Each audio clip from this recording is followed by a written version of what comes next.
Hello, everyone, and welcome to the Monday Manifest. As you might remember from the last time, I said that I was going to talk about Luigi's Mansion 2 HD. And that's what we're doing because I actually just finished it. And so I figured I'd record this right now. I also have the music playing in the background because why not? The music loop. I'm also standing up because I need to use my sitting standing desk the way that it's intended to be used, which is sitting and standing. Anyway, I hope you guys are doing well. And yeah, let's just get right into it. The control video was it had been many years since I had done a video like this, so there was a lot of talking and things that were a little off topic, but it's okay. It was like a refresher. We're just gonna dive right in.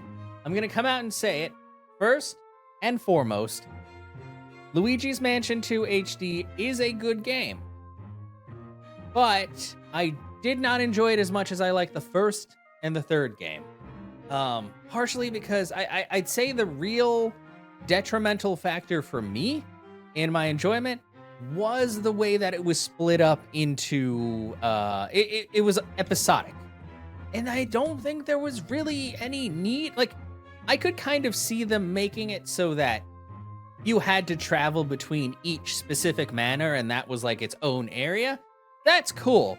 The episodic thing really just kind of throws a wrench in the gears and it kind of stilts progression a bit to me personally, because there's a lot of times where you're making good headway and you're like, okay, yeah, now we can go on to this and do this and that. And then you can't because Professor Egad is like, hey, by the way, come back here so we can recap. And I'm like, no, can I just like go explore and suck up ghosts and all that?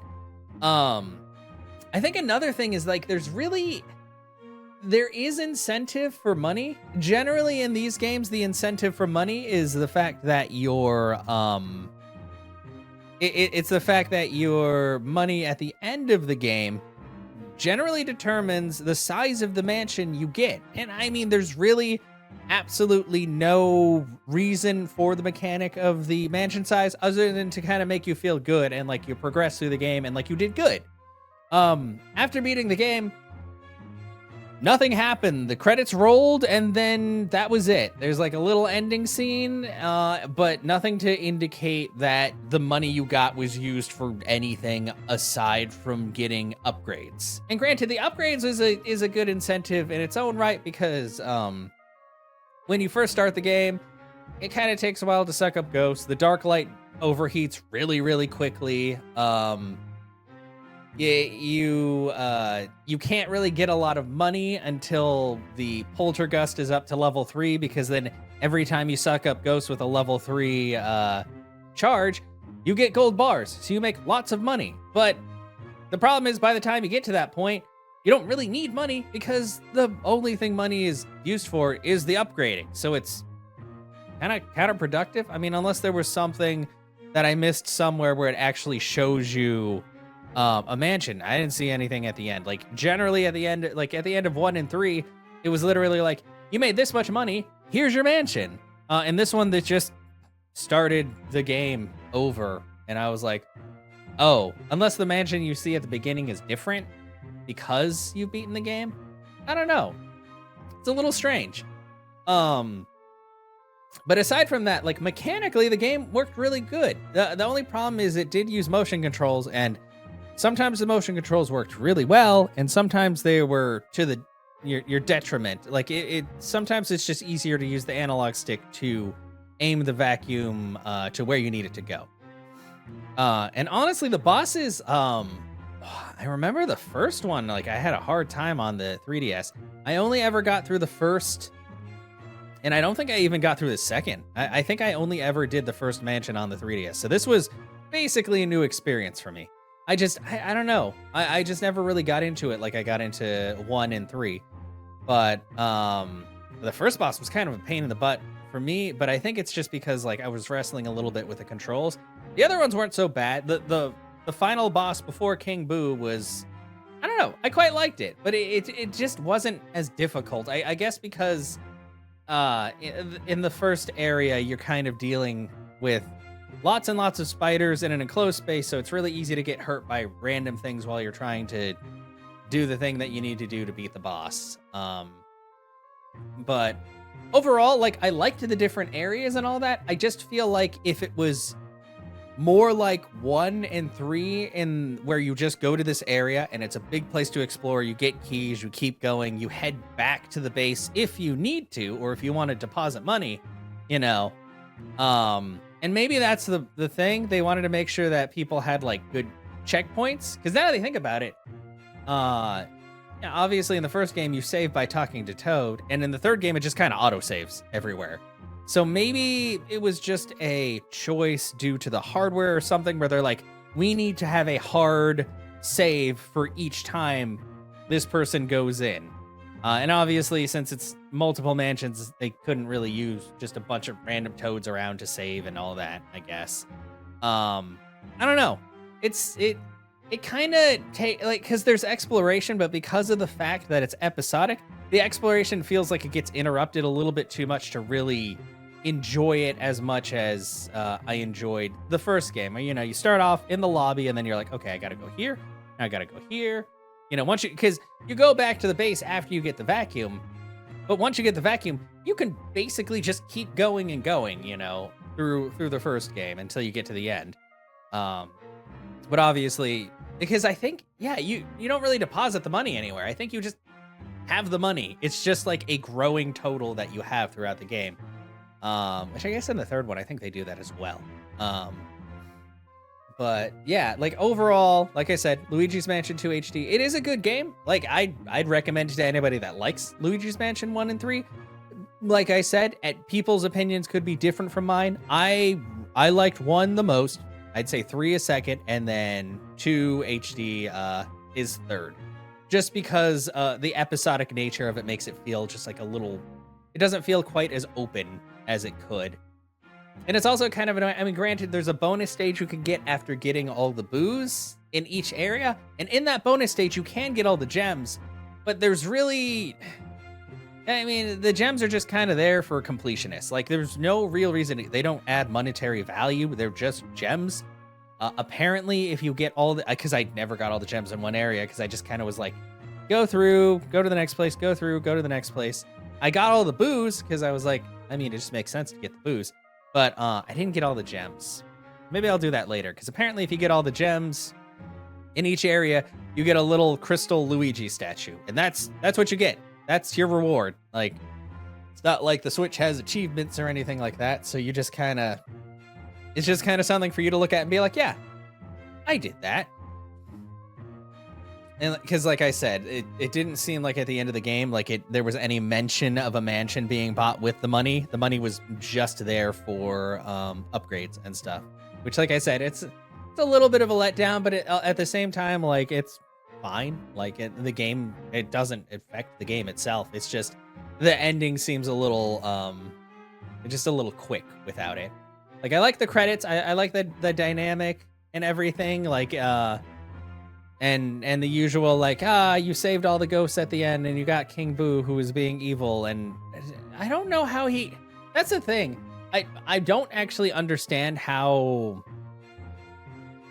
2 gets to 3, because I guess at the end of 3, the crystal shatters. Sorry if that's spoilers, but I mean, I would assume that you've either played all of them or you got here after watching my videos.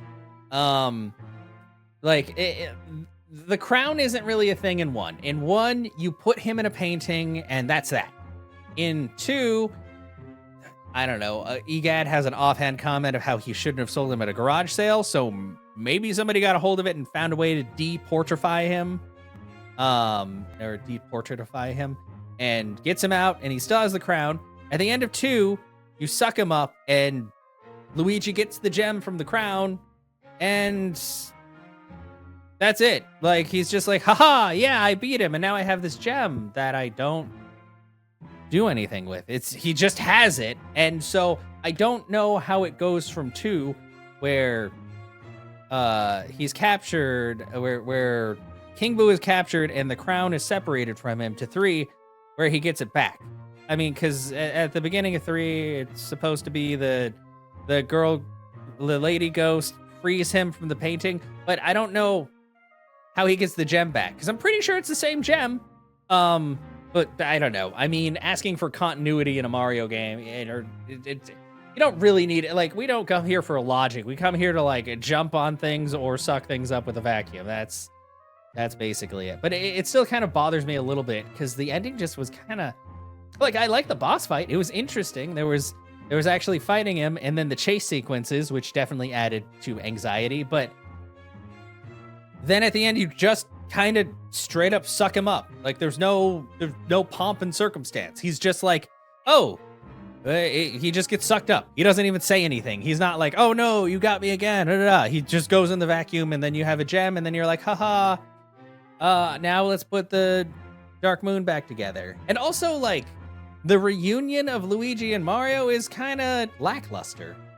Like, the reunion of Luigi and Mario at the end of Luigi's Mansion, the original one, is really heartfelt. You know, it feels like what would actually happen if you had lost your brother for a while and then found him again. Like, you know, Luigi actually cries, and it's great. It's very feel good. And in this one, Mario just comes out of the painting and is like, hey, good job. They shake hands, they put the moon back together, and then they all take a group picture. It felt kind of rushed, I guess. And maybe it was. I don't know. But like I said, Luigi's Mansion 2 HD is still quite a good game. Like, aside from the complaints I have, like, it functions like you would expect Luigi's Mansion. There's lots of ghosts to suck up and puzzles to do and other things. There were probably only a couple of points where I got really stumped, and it's because I just didn't poke at everything in a room, which is what you really should do in these kind of games, or use your vacuum on everything. And eventually something will work. Oh man, but yeah, that's really, I don't know. The control video was almost 30 minutes long, but I was also talking about other stuff along the way. And I don't know how long these really should be, but if I'm just talking about Luigi's Mansion 2, there's not going to be a lot to say. It's pretty straightforward. You know, it's episodic. You've got 4 different manors that you're going through, or 4 different mansions. You've got the Gloomy Manor, the Haunted Towers, the Old Clockworks, the Secret Mine, and the Treacherous Mansion. Gotta say, I was not a fan of the Secret Mine, but that's also the one I got stuck in, so that's probably why. And then finding the booze is kind of annoying because you get the Dark Light about halfway through Gloomy Manor. Without the Dark Light, you can't catch booze. So you have to redo previous missions. And it wouldn't be so much of a problem, but if you redo previous missions, everything happens again. And you can skip it, but, you know, the cutscenes happen again. Egad calling you happens again. He does it a lot. He calls you a lot. You know, it's just, so later on, I just pulled up a walkthrough, or not a walkthrough, I just pulled up a guide on where the boos were at, because I was like, I don't really want to have to redo every single mission in case I miss a boo. And I still had to do it a couple of times because some of these missions were incredibly short, or you got to the end faster than you thought, and then you're like, bam, okay, well, I just finished this. But yeah, I like I said, I'd say, oh man, it's kind of funny to think about. I must have played Luigi's Mansion 3 back when I was still recording these, or just after I had kind of gone on a little bit of a hiatus. But no, I really liked Luigi's Mansion 3. I still didn't like it as much as the first one, but the first one was it's just so nostalgic, and there's just something just so great about it in the first experience, you know? It's just a fantastic game. I thought it was a great idea, which is really funny because the year of Luigi was apparently one of Nintendo's like worst years. I'm like, I don't know, man. I do love me some Luigi. He's great. Like, I love both of the Mario brothers. And Luigi's Mansion was just such a departure from the original formula. And even if it wasn't truly a scary game, I mean, it's Nintendo, it's Mario. How scary can it be? You know, it's still, there was like a sense of wonder and the exploration of everything and finding all the different, I think that's the other thing. There were there were so few special ghosts in this game. Now that I think about it, that's probably one of the big things. The first game had so many unique ghosts and like boss ghosts and all kinds of things. The only boss ghosts here were just all the same type of ghost, except they have more horns than the last one. Like, it's a little lackluster. So, you know, that's another thing. Yeah, like even in, because 3 went back to the original Formula 1 where there's just all the boss ghosts were like vastly different. You know, they all looked different. There were a bunch of unique ghosts around there, you know. So, man, yeah, the more I think about it, the more I'm like, geez, like they kind of, and I don't know if it was because of the 3DS was still pretty powerful, so I figure they could have made a similar game and it would have been fine. But yeah, I don't know. I wonder what was up with the development of this one compared to the first and third one. Because like the locations were cool. There was definitely a lot of thought put into like the various environments and everything. It's just when it came down to like the ghosts themselves, it's pretty lackluster, you know. Sorry to say.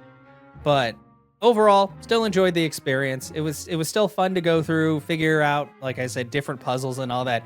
Even if it got a little repetitive with generally you find a key to somewhere, but then the key gets broken or stolen and you have to go fix or find the key. Like, you know, it is what it is.